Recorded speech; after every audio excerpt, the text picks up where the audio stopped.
Okay, we are live. Emilee Saldaya, welcome to the Terrain Theory podcast. Thank you. Excited to be here. Emilee, what is the Free Birth Society? What is the Free Birth Society? It is a planetary platform. It is my company. It is a hub for, I would say, the wild-hearted, radical, or radical curious women.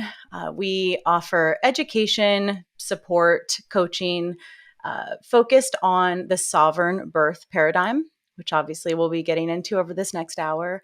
So on paper, I would say it is a ever growing, ever scaling company that I run, that I own, but there is this uniqueness behind it because it also is shaping rapidly into a movement, into the entity of Free Birth Society is really becoming this visual or this brand or this lighthouse, as I often refer to it as, for what's possible. What's the difference between a sovereign home birth and a home birth? Yeah, I guess it would just primarily depend on who is there. So home birth, a home birth is just a woman birthing in her home, but in our current culture, when most people say home birth, they are referring to a birth that they had at home with a medical provider, a medical midwife, a CPM or a CNM, if we're going to talk about the states. So it's interesting because language, right? How we use language really, really matters. And most people think that home birth is synonymous with birth attended by a medical midwife. Okay. So a sovereign birth is a birth that happens in the absence of medical providers. So who is there in their stead? Whoever the woman wants. Lots of women birth just themselves, either alone with the support of their partner. That's what I chose for my last birth. My first birth, I chose to have my sister, my blood sister, and a friend of mine, a female friend, and then, of course, my husband. So if we're talking about, if we're going to zoom out into the full sovereign birth paradigm, I would include it is what is inclusive in that paradigm is free birth, which obviously we'll talk about in a second, but it is also inclusive of hired birth professionals, but that are outside of the medical system. So I call myself an authentic midwife. I am purposely unlicensed. I attend births. I have no medical training on purpose. I've been attending births for 20 years. The first 10 were inside the system. The last 10 are outside of. And so, yeah, I would say you can have a sovereign birth. Women have sovereign births that can include hiring a doula or hiring an underground midwife, whatever, anything in that sphere, but it is specifically outside of the medical paradigm. Got Does it. that make sense? It's starting to make sense. Yeah, let's break. No, it is. It is. Break it And down. well, yeah. So what you're doing is you're shifting my perspective because as I told you before we hit record, we had a home birth, but it was attended to by a midwife. So in that sense, we were sort of inside the system. Even Well, it was attended by a medical midwife. yes, So that makes it, a home birth inside the medical paradigm. right. Which is okay. So you're kind of blowing my mind because as you mentioned, I have thought of home births as synonymous with that thing. And so what you're doing is you're introducing some nuance here and some other options that I was not aware of. Yeah. And this is awesome. So why why offer this option? Yeah, What are we doing here? what would Yeah. attract a woman to have a birth outside of the medical sort of system? Like what attracted Yeah. you? What compelled you to create this movement? Yeah. Well, if you want me to start with my personal story, I can do that and then kind of branch into Let's what do I it. understand of the full spectrum of what I know of why women choose these sovereign births. So, okay, the condensed version of my story is I dropped out of high school at 16, ready to begin my life. I was super bored and, got straight A's and never went. And so I got really interested in claiming my life really young. So I left high school at 16, moved to LA, and very quickly got into the birth world. First, it was with volunteer work supporting families whose infants were in hospice care. And I was bringing the modality of infant massage as a way of bonding with their babies before their babies were to pass. So a pretty heavy, pretty intense introduction into working with families. Um, and why I bring that up to kind of color the rest of my story is I saw very quickly, and at such a young age, I saw very quickly what happens when a woman is supported, what happens when a woman is seen and loved, and what happens when a woman is centered in her mothering, which is very hard to have happen when your child is in the NICU and in NICU hospice, which is a league of its own. So from there, I got pretty obsessed with this mother baby dyad. And at again, such a young age, I would spend a lot of time in my early teens thinking, what matters?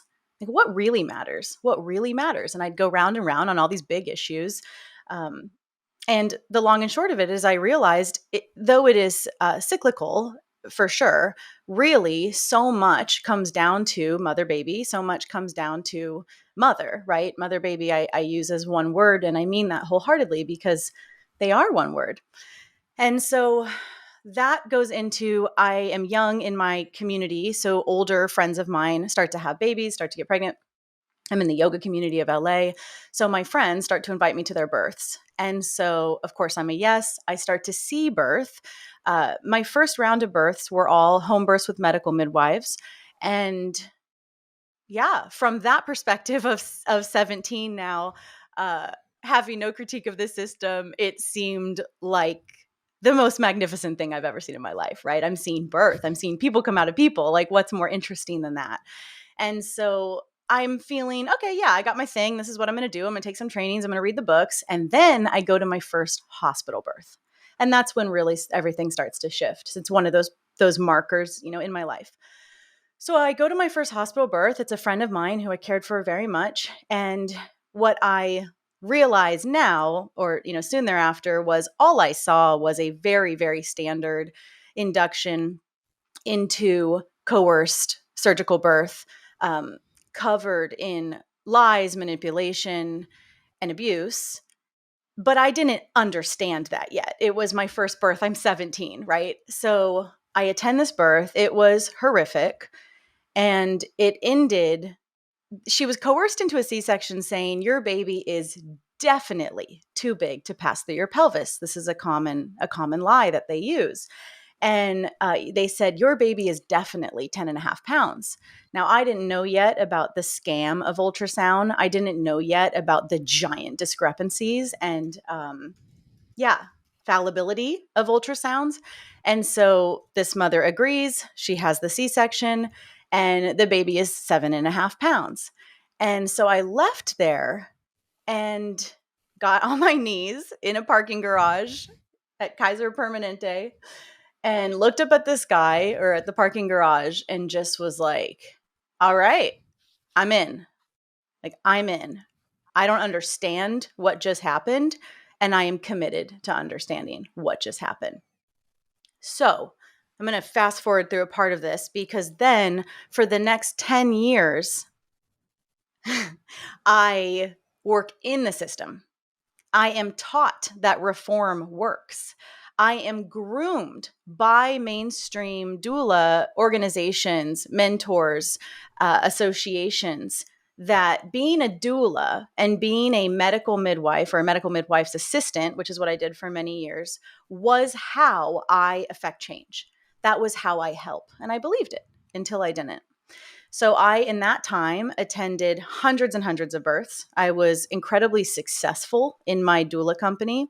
I also ran a nonprofit that supported non-live birth outcomes for all of Los Angeles. And so I have a kind of a unique amount of experience in bereavement care. Mm. And yeah, that brings us up to 10 years ago, where I had this light bulb moment. I had been to many births in a row that were incredibly abusive, and I had begun to get language for what I was seeing. There is some layer of embarrassment that it took so long for me to put these pieces together, but it really speaks to the amount of gaslighting that is within the overculture of birth, because everywhere I looked, everyone was normalizing and doubling down on what I was witnessing. So I felt very lost. I felt very conflicted. I had a tremendous amount of secondary trauma from witnessing what I was seeing, and I was alone. I had no one in my life that I could find who was attending births outside the system, who would even speak to what I was trying to bring up in our community. Okay. So I attend a series of incredibly abusive births, one after the other. It's just how it went that week, that they all went like every other day. And it was so bad. I don't know, I don't need to go into it here, but there was on the scale, there was a lot of sexual assault. There was a lot of obstetrical violence. And I mean, being held down, instruments forced in her body while she's screaming no. I mean, I don't use these words lightly, like very significant. So after my last birth, that was a unnecessary home birth transfer due to the rules and regulations of being a state-owned midwife in the room, which is what we'll get to about your guys' birth if you want. I witnessed some really horrific treatment in the hospital to this mother and baby, and I left that birth. Now we're 10 years past that first one, and I looked up to this guy and I said, I'm done. I will not do this anymore. I will not accept money to attend births and pretend like I can stop what I'm seeing. It's a lie and it's incredibly unethical. And so I had a real, face to face with myself and realized not only is it unethical to continue the career path I'm on, but also that no one in Los Angeles that I had attended births with, and I've been with all the midwives practicing at that time. I wouldn't go near any of them for my own birth, which I was in the early stages of conscious conception. So realizing that there was no one I would attend myself with was really my light bulb moment of realizing for myself, as I was considering calling in motherhood, that I myself, the only answer would be to birth alone, to birth outside the medical system, because I had a decade deep relationship of the reality of it. I'll stop there if you want to say anything. It's a remarkable it's a remarkable story and a remarkable journey. And I appreciate you providing context to to the beginning of our conversation. I really when we were so my son is 7. We I think knew pretty early on we wanted to have a home birth. It was not an option on the table that was discussed that ever entered in my head that you would have a birth at home without someone there attending. And I would imagine that to 99% of the listeners, anyone who isn't aware of the Free Birth Society and what you're doing, they would probably Mhm. think the same way. That Well, let's use our correct language. So when yeah, you say someone attending, you mean a medical provider, yes, yes. because I attend, Sure. right? Yes. Yes. Yes. Yeah. Like a certified. Our midwife is a Yeah, certified professional midwife, of course. and you think, okay, this person has authority. They have the know how. If things go sideways or things Right. don't go as they often do, and we are subjected, and I would think women much more than men are just subjected to the horror stories, not the horror stories, but the what could go wrong, right? I mean, this is what funnels you into the system in the first place, to have a hospital birth, is all the things that could possibly go wrong, and you need to be there to make sure that they don't, and in the event that they do. I'm just saying this is what everyone's told. Of course. The narrative is the most responsible thing you do. If Yes, you give a shit about your child, yes, The most responsible thing you do is you go into the hospital and you give your authority and your sovereignty and your autonomy over to the industrial medical complex. And they now are in charge of your wife and your baby. Yes. And that is the responsible, smart way that increases the likelihood that your wife and your baby will be safe.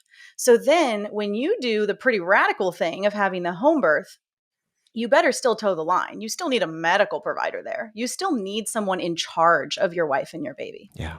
Yeah. I have goosebumps Yeah, because I get it. I've, yeah, I have I get goosebumps it. because of the way that you are articulating this. Okay. So, So what are you feeling right now? uh, just reflecting on the birth of our son Grayson and some of the challenges that were faced at that time, um, and thinking first of all how thankful and how grateful that I am to this day that we did have a birth at home. Mm, Starting there, um, we loved our midwife. There were some moments during the actual delivery that became sort of challenging, and she actually called the EMTs were in the driveway because she was worried about what was going to happen. Like his heartbeat was slowing down, his breathing was slowing down. He was sort of stuck in the birth canal. And I look back at that and I go, what would that have been like if we didn't mhm. have a certified professional midwife? So that's what I'm feeling Yeah. right now. Mhm. That's what I'm feeling. That's go. All right. So go ahead. You have something to say. Oh no, I mean we could unpack that all day long if you wanted. Let's unpack it. I mean, I would love to. I don't want to derail the conversation, but if we could, let's unpack it a little bit. I don't think it's really derailing because it is the conversation. Okay. Like it is it, right? So give me just a little bit more context. One question that I have is do you believe and did this factually occur? What was so he was born at home and he stayed at home, is that correct? Yes. Okay. And so she was obviously monitoring heart tones. There's a story that he was stuck. Okay. There were EMTs in the driveway. That's all very dramatic. But what actually occurred? He came out and he was fine. Yes. Did he need to be resuscitated? No, he was Did he go perfectly taken fine. to the NIC? Perfectly. Okay. So very important information, Yeah. right? He came out and he was fine. Absolutely fine. 100% fine. Okay. So you have your answer. Yeah. If she had not been there, if we just take that layer off, we have the answer. Your wife would have birthed Grayson with a hell of a lot less drama. And that's the end. Right? Because you don't even carry the story that she did something that saved Grayson, which is a very, very common other layer, in a lot of birth stories that I debrief with women and their partners. But yours is kind of a perfect one because she is okay. So let's talk about medical midwifery because this is so relevant to you and then to anyone listening who has contended with this or is considering it. If I were to summarize the fundamental flaw with medical midwifery, the fundamental problem, it is that she is unable, by she, I'm not picking on your specific one, all state owned midwives, all registered midwives, they are unable to be in integrity and to be loyal to mother and baby. Why? Because they are owned by the state. What does that mean? They have rules and regulations that they have to follow in order to maintain their licensure and stay in good standing with medical boards and with the state. So, what are those rules and regulations? Aren't they there to keep mother baby safe? Well, I would say, of course not. Of course not. It's obstetrical standards, first of all. And so, something that you might not know, because I've yet to meet a medical midwife who is transparent about the limitations of her licensure and how it will impact the space holding and care she can provide. What you don't know is that the government is in your birthing room. The government and the rules and regulations of your state are here with you when you hire that woman. Therefore, she doesn't really work for you. Her loyalty is divided. And if her loyalty is divided, it's not with you. So I'll dig a little deeper in to really contextualize that for anyone that this is new for, but I just want to pause here to say I find that incredibly unethical, and I don't want that anywhere near me and my family. Okay? So, oh, go ahead. If it had been put to me that that way. Right? That's why we're here. Yes, because you are, I mean, you're speaking our language right now. I mean, we have conversations about what is sovereignty, what is true sovereignty. We have conversations on this podcast with guests talking about government and getting government out of our lives. And when now I have to look at my son at some point and go, the government was there at 0 minute, 0 second. Like they've been, Yeah. and that's a tough thing to grapple You with. don't have to do No, that. I You don't don't. have No, to I do that.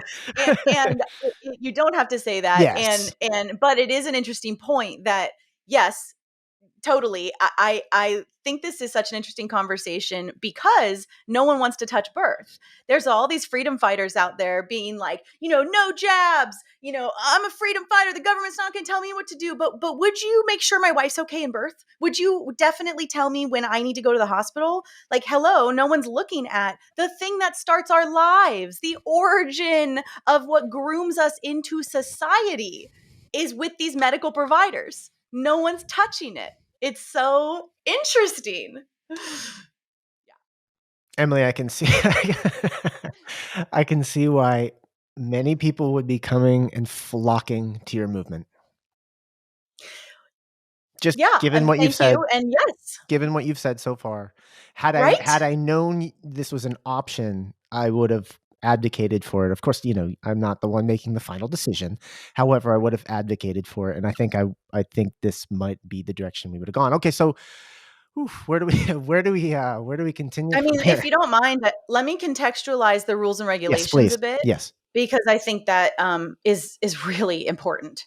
So again, because I've yet to hear of a medical midwife who is transparent about this. So what happens is we've got pretty good saleswomen. They tend to default to, yeah, I'm granola. They lie. Okay. So I'm obviously making a generalization. There might be some unicorn midwives out there, but I don't think so.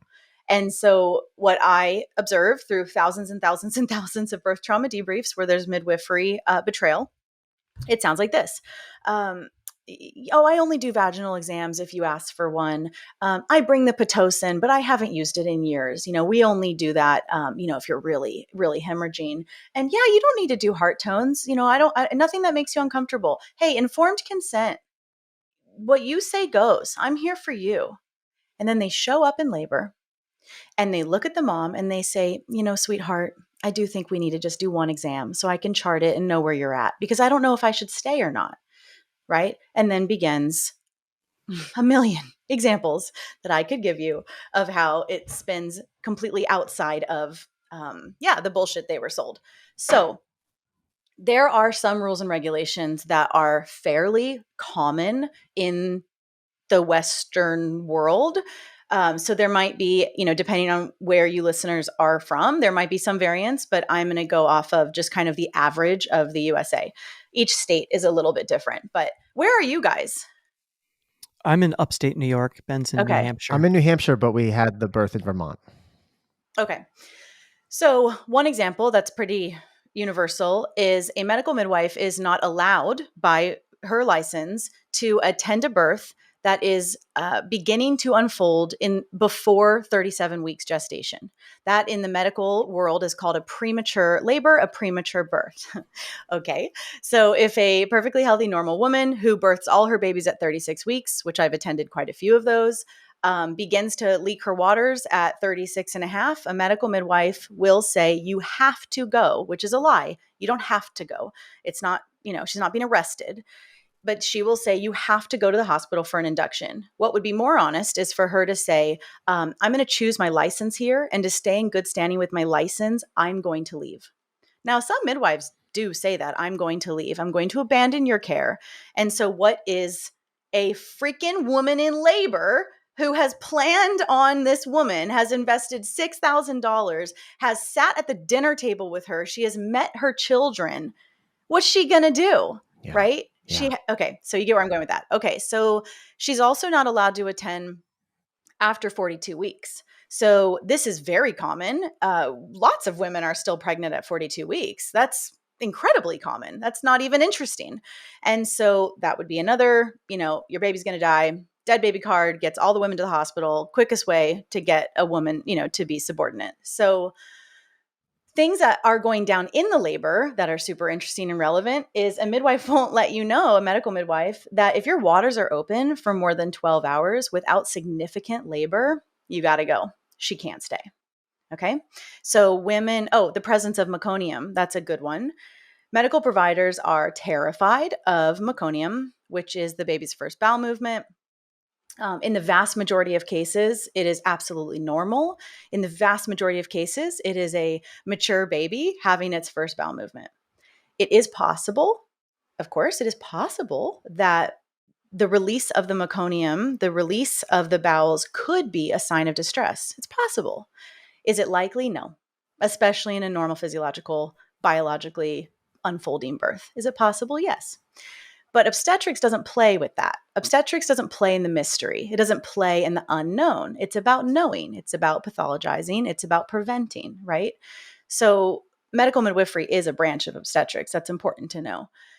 So something that I take the biggest issue with is, so in the presence of meconium, that's just usually a transfer to finish that thought. They're not messing with that.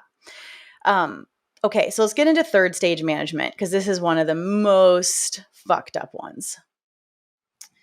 Active third stage management is required by a medical midwifery license. Active third stage management means, so third stage is the birth of the placenta. So baby is out, and if you are with a medical provider, so your midwife, you have a couple of minutes before she begins active third stage management. If you're lucky, you maybe have a couple minutes. By you, I mean women. And so what active third stage management means is she will begin to pull the placenta out of the woman's body, which is likely still connected to the uterine lining. And it is also likely still giving the blood transfusion that nature is designed to do to your incredible baby, getting all of his or her organs online, right? A very, very significant part of the design for a healthy mother baby. And so there, she begins tractioning the cord, pulling, and begins what they call fundal massage, which is actually fundal abuse. So the fundus is the top of a woman's uterus, and it gets stitched together in the labor. And so they will vigorously rub it and push on it while the woman writhes in pain and screams. And she says, "It's to get your placenta out, honey. I know it hurts." I've seen hundreds of births without fundal abuse go just perfectly fine. So it's fundal abuse, it's traction of the cord, and then the mother gets shot with Pitocin in her bum.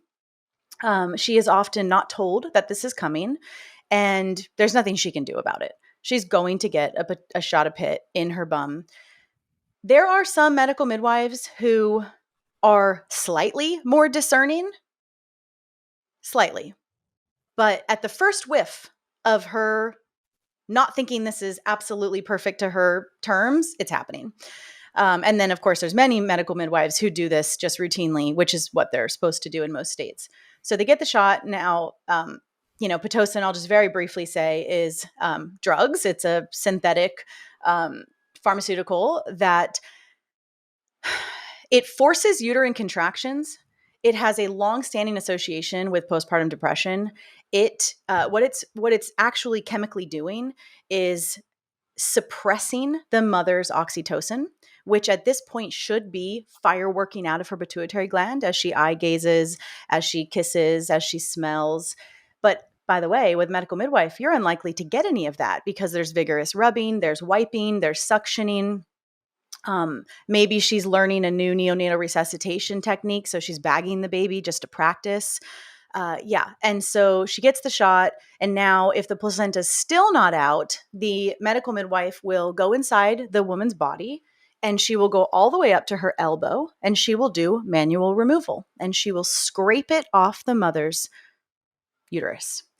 That is happening in the vast majority of home births. It's insane. And the other thing is it's dangerous. So a lot of what happens here is that they create, and by they, I'm referencing medical midwives and OBs, RNs, anesthesiologists, the obstetrical model meddles, creates problems, manufactures problems like hemorrhage, like shoulder dystocia, and then fixes it, or at least tries to, with really expensive surgery. It's a lot to digest. Michael, jump in here. Hello. One of my favorite phrases I'm coming to realize from a past guest, Amanda Vollmer, is "run screaming from their system." I think basically is what you're saying, Emilee. Obviously, you're so passionate. Just to circle back to the meconium issue, I do have a friend who had opted in LA. She opted to have a home birth. Didn't want to have it at their own home, so they rented a place where they could have it, and to not go to a hospital. And things did go south, and it was the meconium that caused an issue.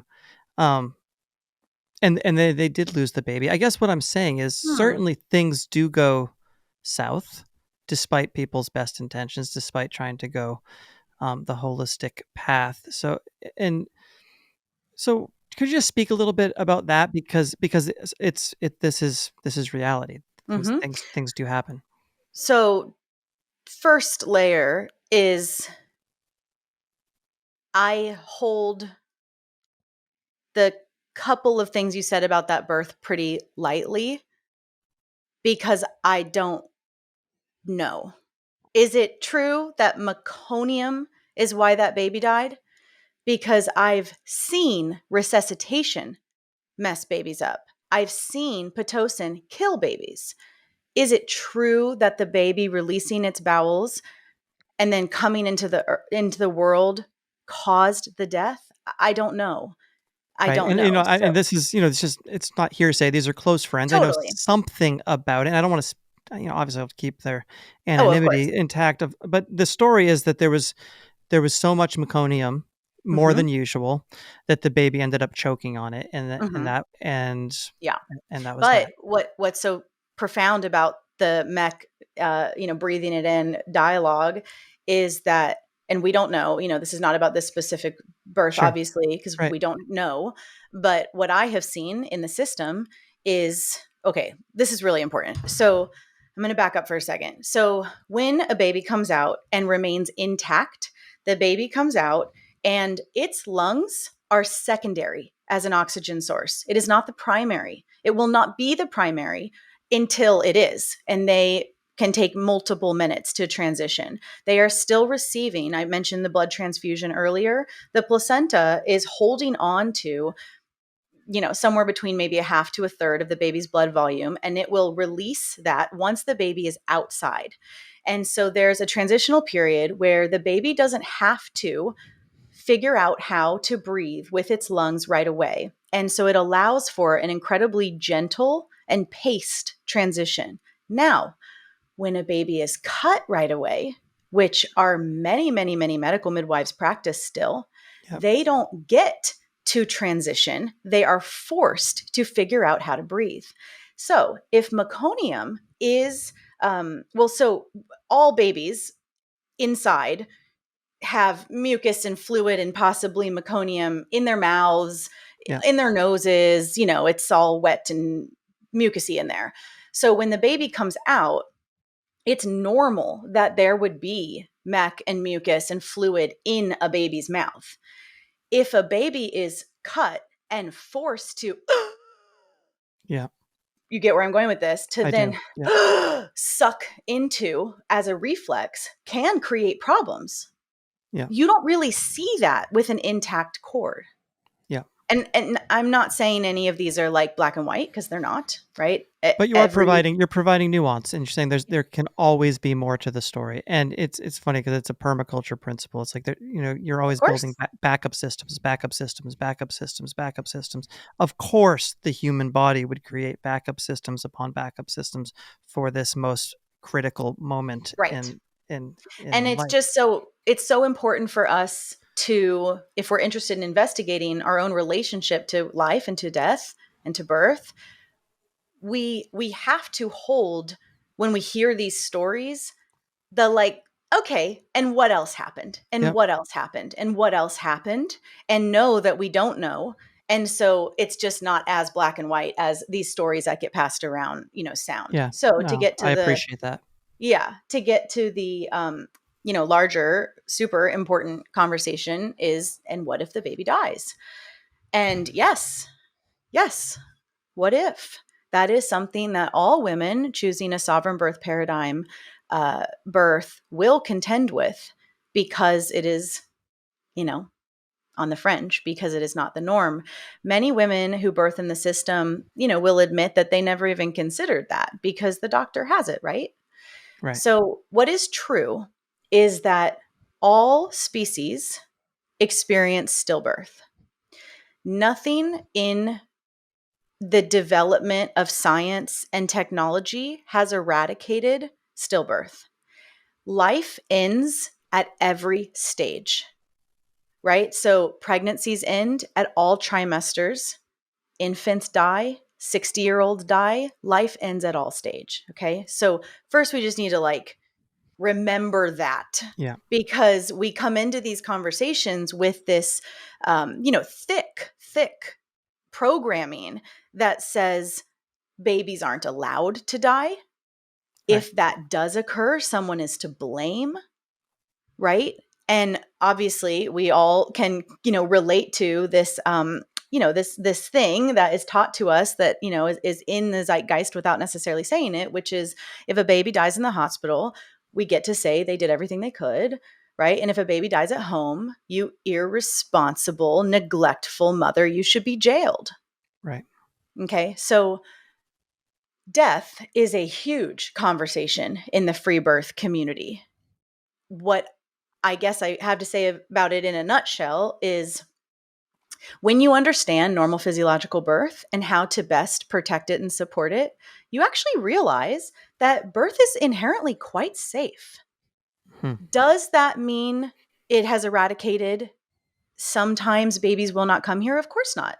But we have to call in the conversation of spirit, of mystery, of karma, whatever else, whatever words we want to use for what else is in the room when a soul comes to this planet. And I'm no authority on that. I can't speak to that. I have no idea what's happening, but I do know something's going on beyond just the mechanics of birth. Okay. So again, my work is so, I think it's so interesting as someone to speak on death, because I have supported so much non-live birth outcomes with families, because of the nonprofit that I used to run. And so I used to be passed from medical midwives when they knew I was doing this work. Medical midwives would say, "Hey, my client lost her baby. She still wants to birth at home. Will you attend her?" Of course.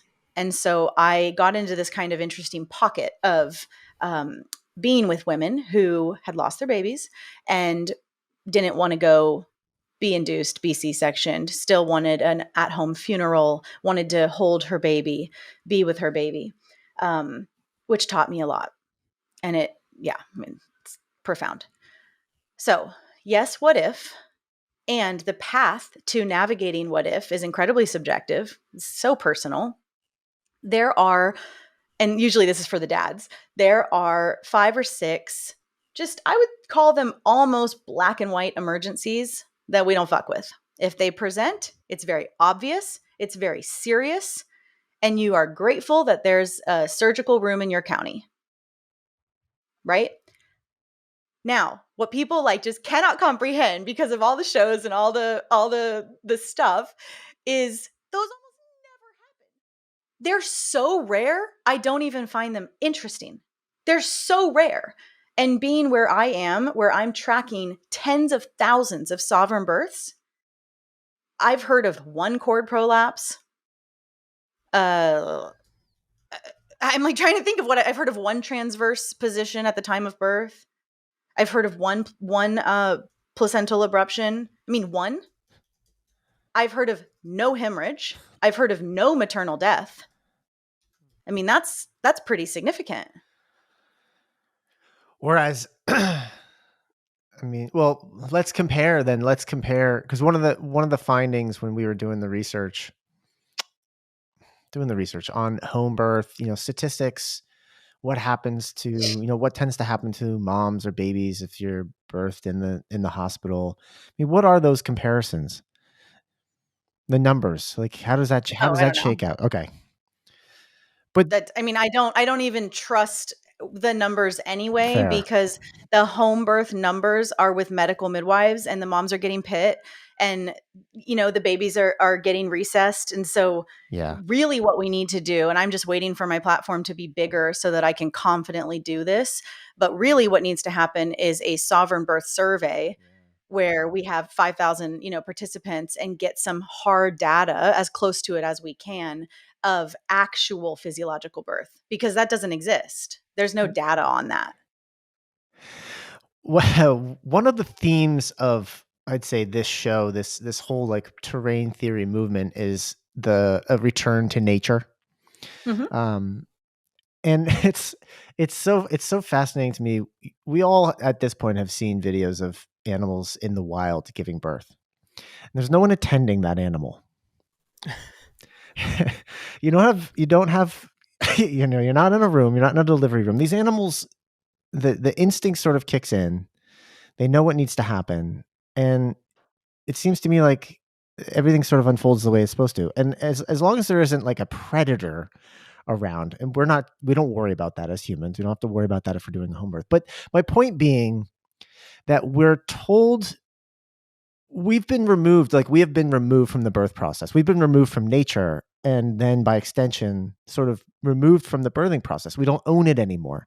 We're told that it's dangerous. We're told that it's inherently risky and dangerous. It can be risky and dangerous to both mother and child unless you, as you've said, sort of turn accountability over to the folks in the hospital. And when you look at nature, what happens in nature, it all unfolds. And as you said, it's inherently actually safe, as Yeah. nature intended it to be.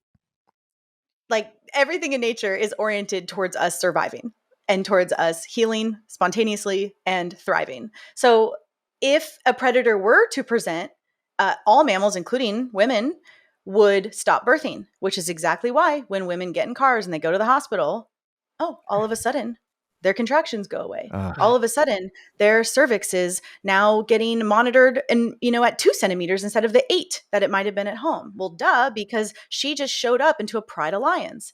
So what's interesting, women we are groomed to override our animal body, but our animal body doesn't lie. Our animal body can't be told, no, these people are safe. You definitely want that vaginal exam. The animal body doesn't want the vaginal exam. So in nature, and actually even more interestingly, zookeepers know that you leave an animal alone. If you Google what to do when your cat births, it will say, leave it alone. It's, it's really interesting. And the term for this, my mentor is an elder midwife. Her name is Sister Morningstar. One of my mentors, she uses this denaturing, concept. She refers to it as being instinct injured, that we as a people are instinct injured. Wow. And that resonates so much. And she talks about birthing in captivity and the results of birthing in captivity versus birthing in the wild. And this is what we are.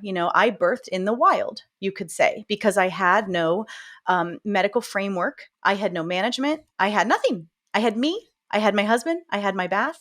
I had my toilet. I had my bed, and I had my mother with my daughter. And birthing in captivity, you all know what it looks like. It's technology, it's surveillance, it's charting, it is, getting up on a bed, being told how to push, being told when to push, being told when you can go to the bathroom, being told when fingers need to go inside of you, being told to scream less, being told you should numb out, being told you need the fentanyl, sweetheart. Let's get you as disassociated and numb so that we can strap you down, literally strap you down, and pull your baby out. And every single procedure has a pretty big dollar sign associated to it. So birthing in captivity doesn't work well, right? And again, just to bring it full circle, to the point that zookeepers know that you leave the giraffe alone. No one's allowed near the giraffe. So it is the instinct injury, but it is also, big pharma takeover. It is also, what has gone down in the last 100 years, 200 years even. The midwifery takeover has been one of the most significant and interesting, successful smear campaigns, I think, in American history. Home birth was the norm until very recently. We've really, depending on your lineage, it's only 1 or 2 back that we were all home birthers. Yeah. And the narrative is, well, but yeah, weren't women dying in droves? Surely this is worth it. Surely the white coat is helping keep us safe. I have yet to see that be true. I have yet to see it. And the more suspicious I have become of the propaganda that is fed to me my entire life, that the white coat keeps us safe, right? The more I've questioned the mainstream narratives, the more this all clicks into gear. But most significantly, it is that for the last 10 years, I have witnessed and tracked and heard and debriefed thousands and thousands and thousands of births all over the planet, in every country, from every religion, from every ethnicity, from every culture. And turns out they were lying to us. Birth really works. But do you want to be saved? We could go really deep into the resistance we have to take responsibility and, all the drama that we're very committed to in our lives. Yeah, well, Right. yeah, go Right. ahead, Mike. Beyond birthing, just as people living in society. Right. Right. Mm-hmm. Yeah, to become actually sovereign humans. Also, women and families don't understand, or they don't seem to understand, that engaging in the system is entirely voluntary.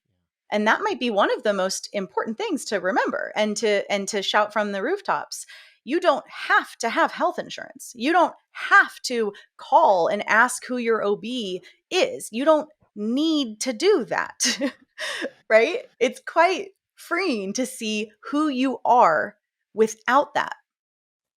And just to bring this really full circle, because I want to make sure this is said on this show, I want to tell you both the result of what I see and what I've personally experienced of stepping outside of these oppressive systems where there's a power dynamic, and I and all women are the lesser. The result of women stepping out and saying no thank you and taking responsibility for their births, their lives, their families, is power. It's embodiment, right? And so then what we see is it's a full-on domino effect. Women aren't institutionalizing their kids after they have free births. They're not going to pediatricians and saying, is my baby okay? They're not shooting them up with, what is it now, 47 injections by age of 1 or something. They're not doing that. They stop wearing high heels. They leave their shitty jobs. They leave their shitty husbands. All of a sudden, they heal their anorexia and their lifelong binge eating, behaviors. Like, women start to fucking heal. It's so big. And it also makes so much sense why our culture is fundamentally committed to suppressing that and creating a mother-baby fracture from the get-go, right? But where I sit in my community, where that's just not really happening, it is incredible to see who I am, to see who these women are and become. Michael. Yeah. Well, you are You are a force of nature. You truly are. And it's very inspiring to hear you hold court.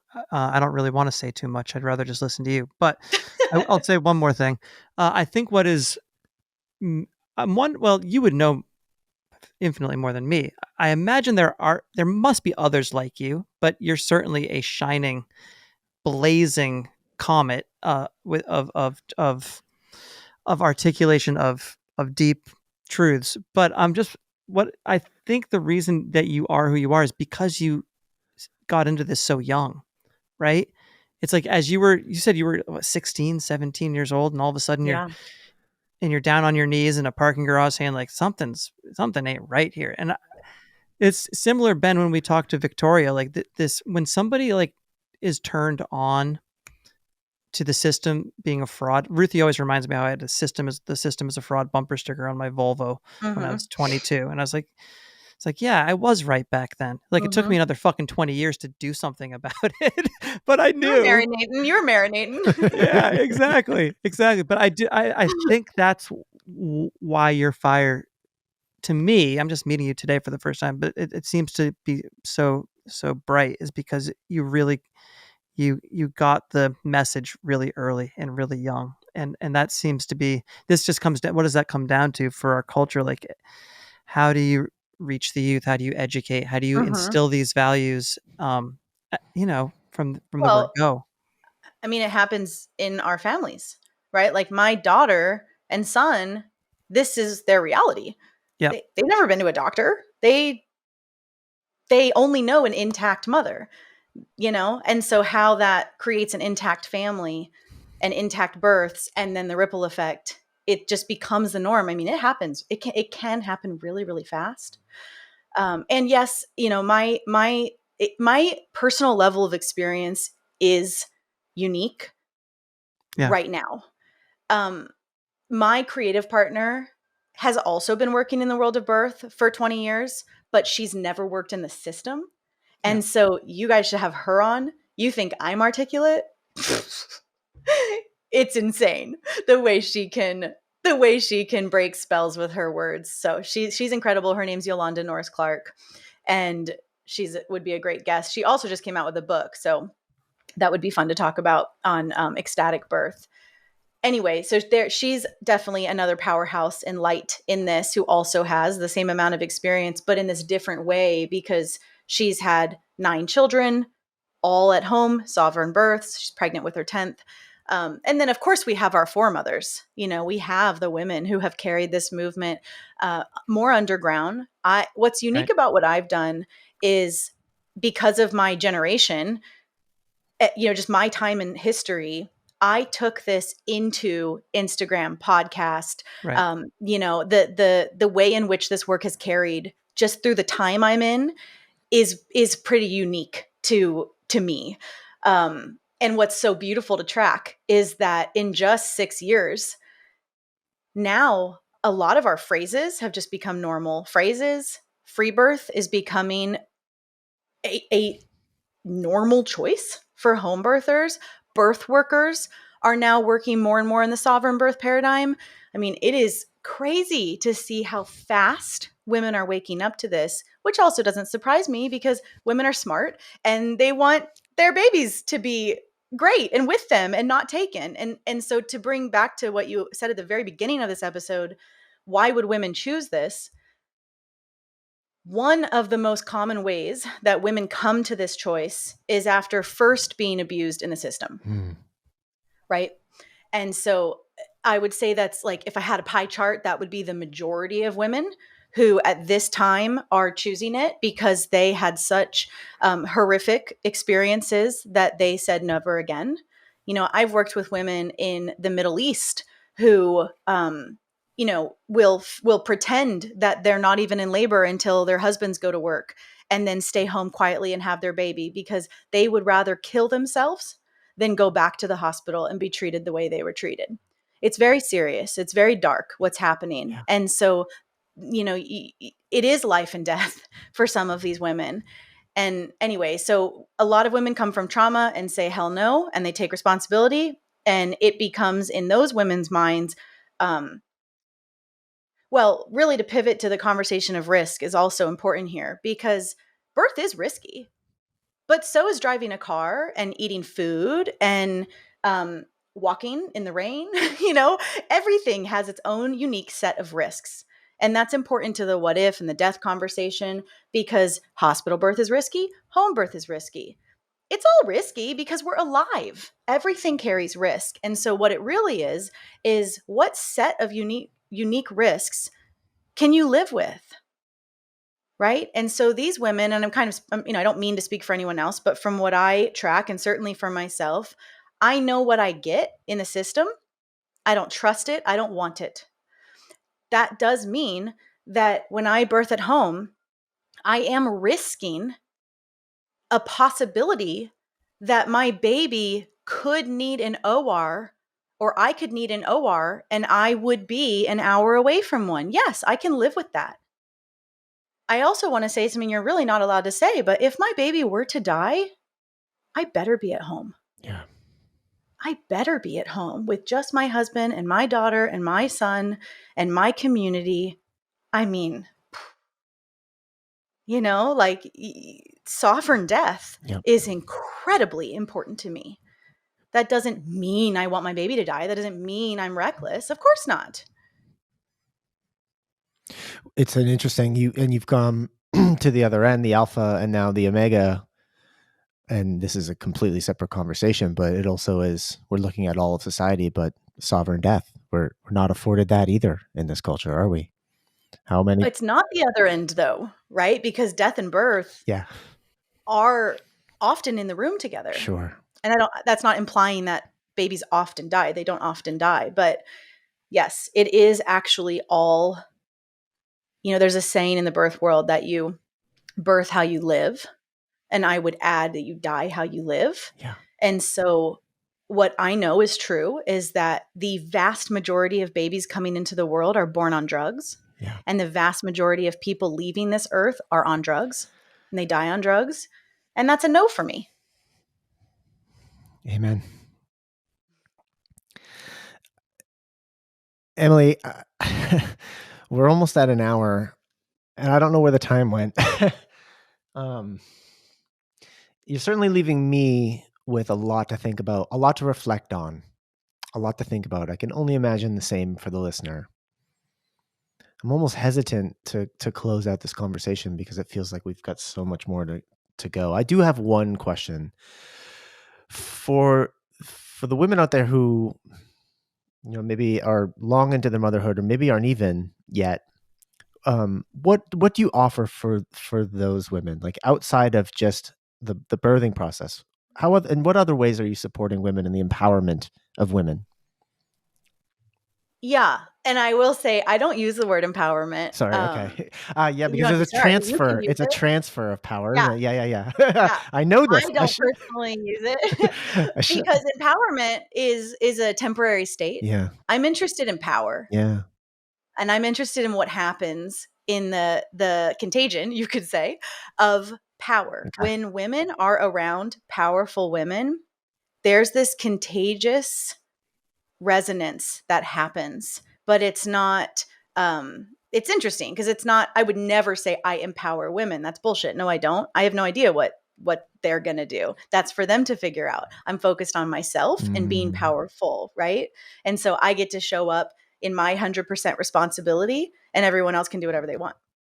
So what else I offer is, what else do I do? I have, it's a lot of community building beyond the birth stuff, because what I know to be true is that the fracture of sisterhood, the isolation of mothers in these little nuclear families in these little boxes all around, Western world, is how this bullshit can thrive. It's how everything we discuss can continue. Because when women gather, magic happens. When women gather and they speak their stories, women wake up. So I understand that in a very, very deep, real way. And yeah, so beyond radical birth education, teaching women how to attend birth in the sovereign paradigm, coaching families on, who want to do DIY births, I am focused on building community from a space of rediscovering and re-remembering what sisterhood even means, right? Because it's pretty uncharted territory for most women. So I have an annual women's festival here on my land. I own 80 acres in the Blue Ridge Mountains. And so I do an annual festival here that is for women only, and their children, should they want to bring them. And it's about 350 women, and it's magnificent. And, it's women only very purposefully, because what happens when women are outside of the male gaze is actually ineffable. Like, I can't actually tell you, I don't know the words to describe the healing that I see occur.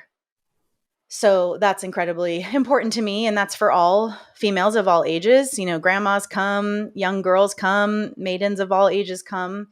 So that's called the Matriarch Rising Festival. And it's always over the summer solstice every June.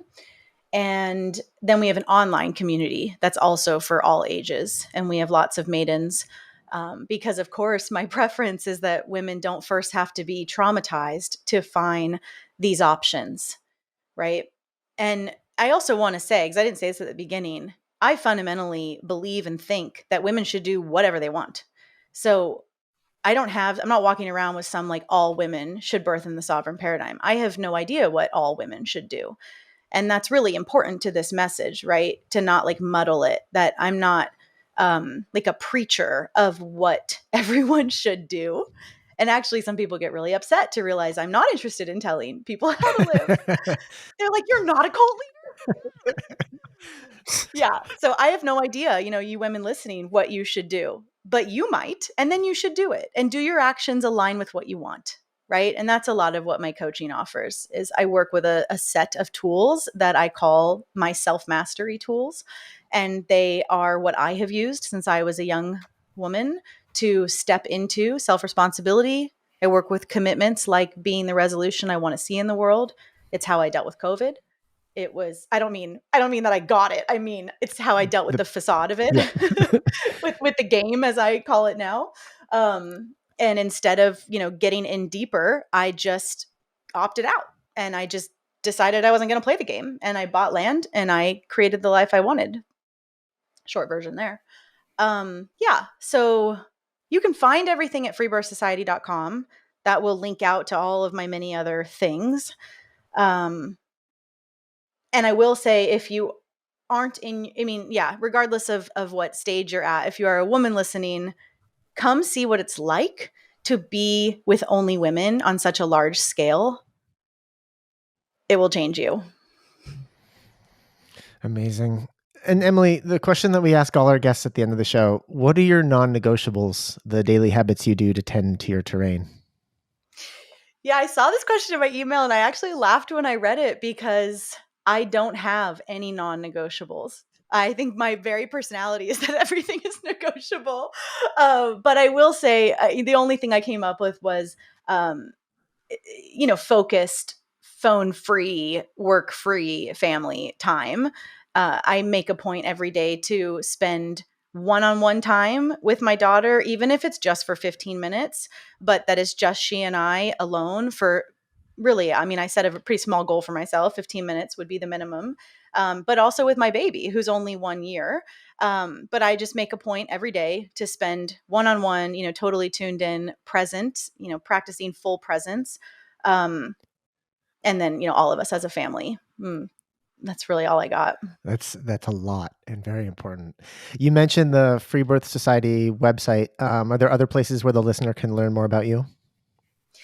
Everything really will come from that. You can look at matriarchrisingfestival.com. I'm on Instagram at Free Birth Society, where I share a bunch of free birth videos. And so that can be really, really helpful to see what it looks like. In fact, I just posted at my son's 1 year the first 5 minutes of my son's life, which is really an important watch, because he had a slow transition, as did my daughter, but I've never posted that. So I posted it, and it very rapidly went viral, because people don't see normal transition. And it's interesting, in the comments, there are hundreds of medical midwives and anesthesiologists and RNs being like, that baby needed a breath. That baby's floppy. He's going to have brain damage. Boom, boom, boom, boom, boom. And I purposely posted it on the 1 year, right? Because, you can look at him. He's a beast. And anyway, so yeah, I just posted that. It's really interesting because it's totally normal. I know it's normal. I see babies transition like that all the time, but no one else knows it's normal, right? And that's part of this cool availability of these times, is how we can share information. So yeah, my Instagram is pretty interesting, if I do say so myself. And yeah, everything else is at freebirthsociety.com. And I have a podcast where hundreds of women are sharing their sovereign birth stories. That's a really fast and free way to learn. Yeah. And then lots of offerings there. Excellent. We'll put the links in the show notes, as we always do. Emilee Saldaya, thank you so much for spending this hour with us and inviting us into this sacred space. We appreciate you. Yeah, you're so welcome. Thanks for your interest. All right, everybody. Welcome to the after party in the Pineal Room. I am having a hard time with jubilance right now. Yeah. Why don't you just dive in? Tell us about that. Yeah. As I told Emilee after we stopped recording, it's like I just actually feel like going and having some alone time, and crying a little bit. Actually, I feel really overcome reflecting on the home birth experience. It's basic. I mean, think about it. You chose a home birth thinking that was fringe, that you were bucking the system, and that you were having. If someone had asked me, oh, so you had like a sovereign home birth, I would have been like, yeah, that's what we had, because we were not at a hospital. We had a midwife. And then you have someone come along and say, no, actually, you were very much in the system still. The government was right there in the room with you. And to have it put that way. And, I tried, Mike, I just try to live a life of no regrets. Like, I don't want to be on my deathbed and have any regrets. Yeah. And so I'm not going to look at this and go that I have any regrets, because Grayson is a beautiful child, and we had the experience that we had. And also, again, I'm the dad here. Like, I was the spectator more than anything. So I almost feel, again, like an interloper. Like, I shouldn't even I should be quiet. I should just shut up and listen, which is really what we did for most of that conversation. But you're still in the room. It's still my child. Like, I am still part of that experience. So it is just someone coming along and saying, no, that's kind of a lie. Like, you were telling yourself a lie about the experience that you had, and actually, here's what really happened. And that's heavy. I'm feeling all the feels, as they say. Yeah. Yeah, I'm right there with you. Maybe not to the degree, but birthing in captivity. You think that you're in your own home, and you're still in captivity. Just the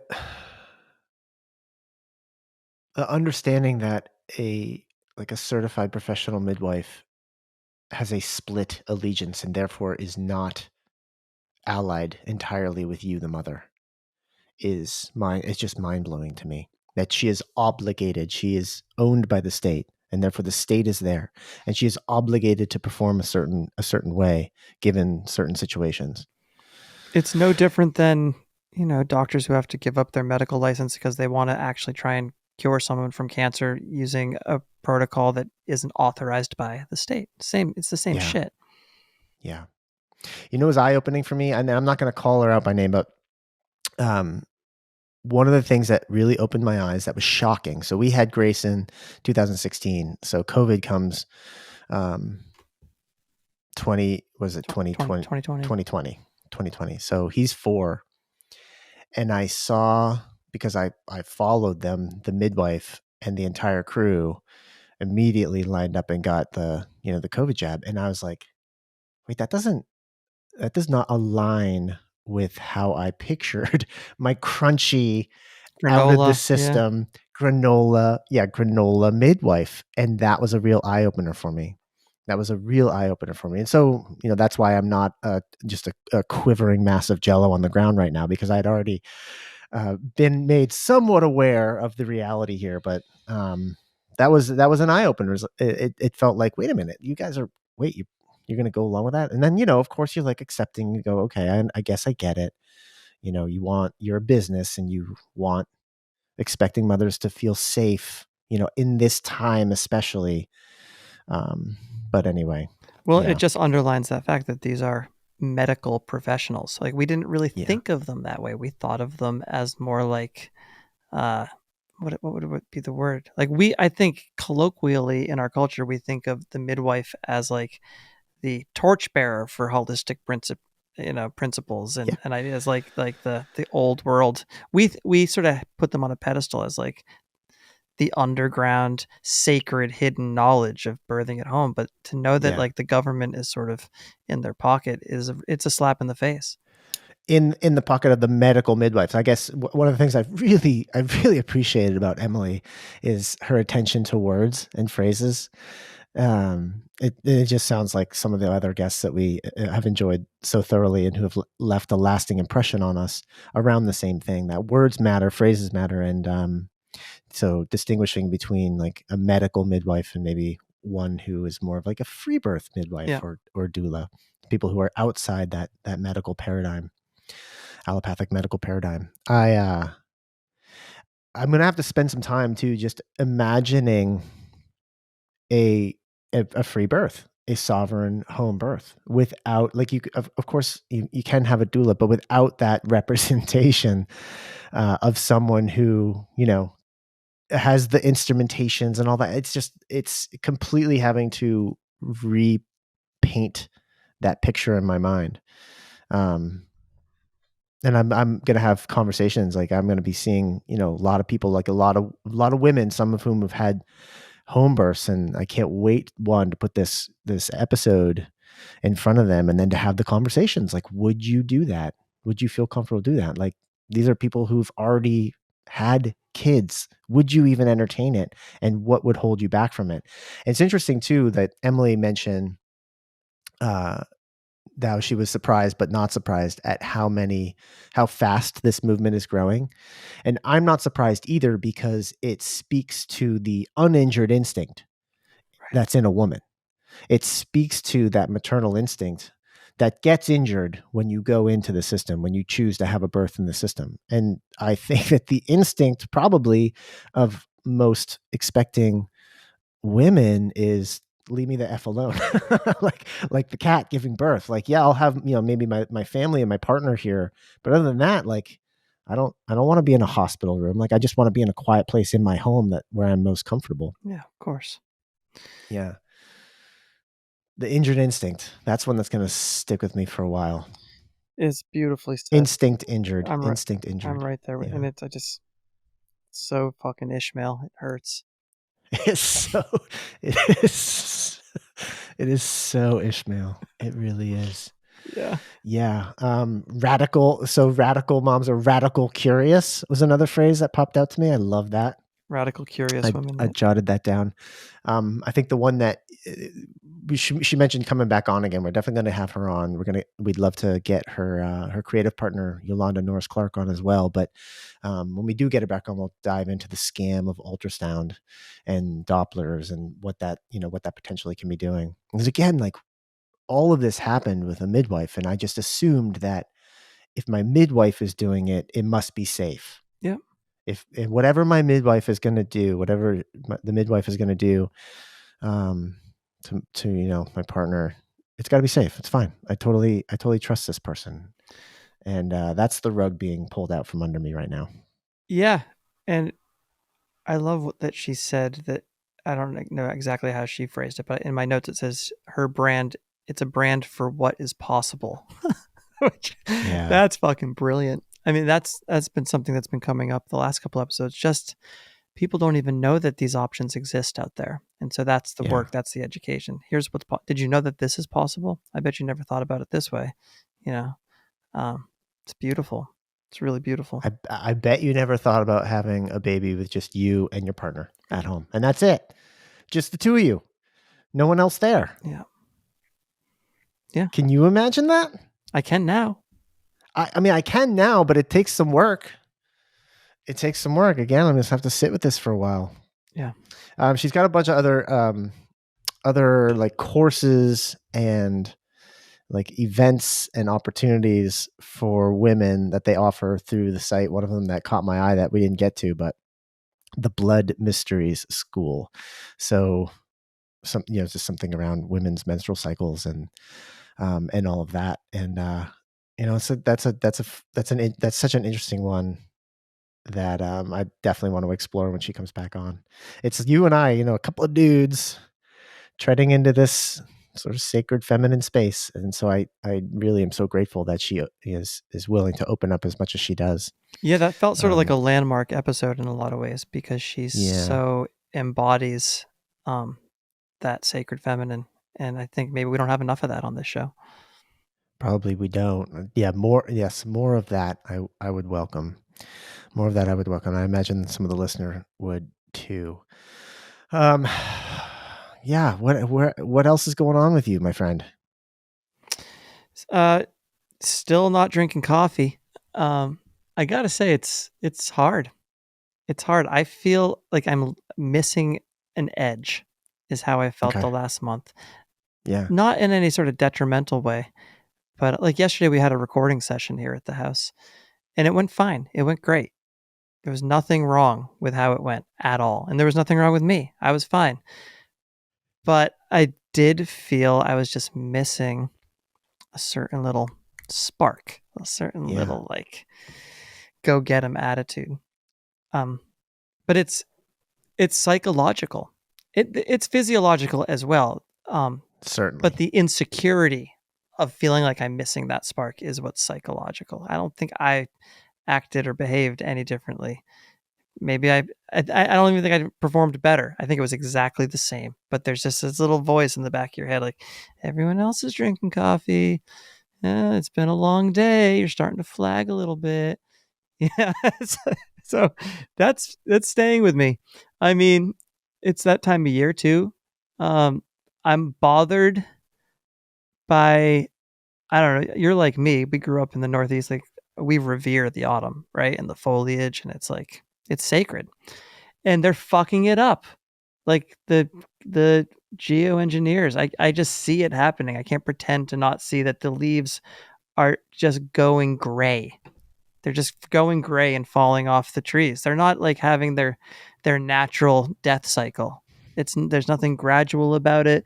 There's nothing sort of like eloquent about it. It's just like it's I feel like they're being sprayed with fucking glyphosate like they're going to harvest the wheat, you know? They're just spraying them down and to expedite the process. That's what I see out my window, and that I find sort of it's a little demoralizing. I'm not demoralized, but it bothers me, and I can't pretend I don't see it happening. I think it's pretty remarkable that you've had that observation because I have had the same observation, but have not shared it with you. That there, and then maybe this is just us too deep, but it doesn't feel like that. The leaves do not have that luster. They don't have that vibrancy. They look desiccated. Desiccated, that's the word. Yeah. Yeah, they truly do, and they feel like they're just dropping. They're just dropping off the They trees. are just There's none of dropping. this like Yeah. there's none of this like, stretched out sort Nothing of over gradual. That's time. exactly right. That's exactly Yep, it right. feels like they've just died and given up and dropped, and they all look desiccated on the ground. Yeah, that's it. There's nothing gradual at all. And Yeah. I've lived in this house for over 20 years. You have good seasons, you have bad seasons. I'm not saying it's like, oh, this is just like a dud of a foliage year, but there's something different about it. It's desiccated, and it's just like uh, a premature death of these, or not even death, a premature process. The trees just don't look healthy. They're just like giving Yeah. up, letting it go. So I'm annoyed by that. But it's not going to ruin my day. It's still beautiful, and got a lot of shows this fall, and it's funny because I'm I'm pretty proud of that because, as you know, I had not a lot of shows for a few years. So just to like get out and not just even get out and do it, like getting out and doing it is sort of like the obvious fun part, but like putting the time in to like set it up and like with the right people at the right places for the right amount of you know return, and to be able to pay my bandmates, and it just feels good getting the train back on the rail again, on my terms by and large. So that feels good too. And folks, that's the mammals.love. If you're mostly in the Northeast in the coming month, right? Yeah, that's right. October, November is basically all over the Northeast. Yeah, so if you're up here in the Northeast, check out the mammals.love. I saw the Patreon, I saw the newsletter come through. Awesome. Thank you. With the update on the show. So Thank you. like you got some fun ones coming up. Yeah, it feels good. Awesome. Well, maybe we'll make the trek down to get to one of them. Yeah. Peterborough, New Hampshire. Peterborough, New Hampshire. That's a house concert, though, correct? Yeah, but all are welcome. It's open to the public with an RSVP via email. And I was actually wanting to set up another show in New Hampshire, Vermont. So if anyone has a living room, you can put 30 to 50 people in it. We'll play. The weekend of October 21st is one that I'm trying to fill out. That's right. Let's go. Let's make it happen. Folks, nothing you heard here should be taken as medical advice, as neither Mike nor I are medical experts. Remember that you are light, you are love, you are your primary healthcare provider. Thanks for tuning in, and we'll catch you on the next one.